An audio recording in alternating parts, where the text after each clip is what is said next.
7:15 and I'm hungry, and you'll see why. The holiday fixins, from the turkey, dressing, and dessert spread, all about indulging, right? But it can be very easy to go overboard, and People's Health dietitian Brittany Roussel joins us here with some steps, some strategy you can take.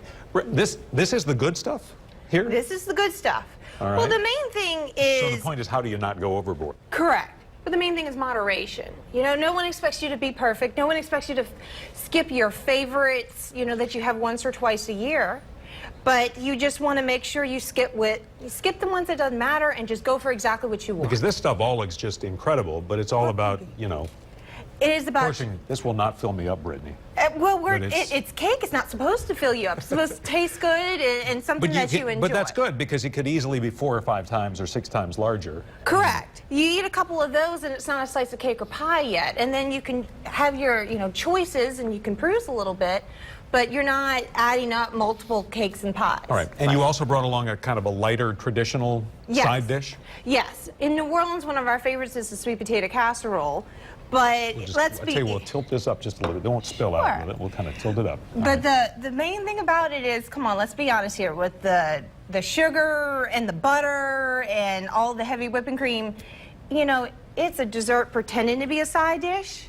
So we kind of lightened it up a little bit, and we changed out the heavy whipping cream and the fat for a little light, 1/3 less fat cream cheese. So we get the creaminess that we still love with our New Orleans dishes, but a lot less fat.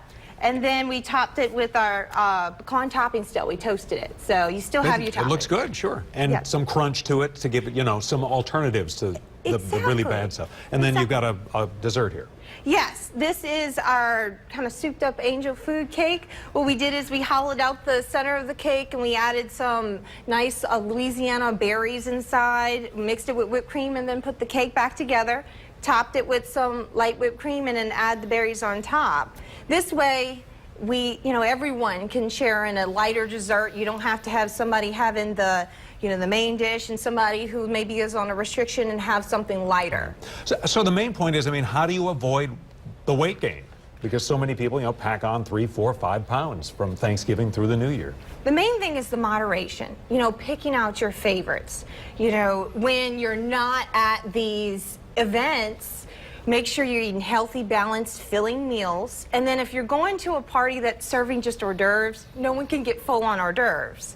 So have a light meal before and then pick a couple of your favorites out.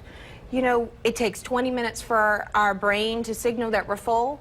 Wait 20 minutes until you go back for second. 20 minutes to wait for your brain to signal that it's full. Correct. All right. Correct. Have a strategy. Have a strategy. That's the main thing. Go for your favorites, have a strategy.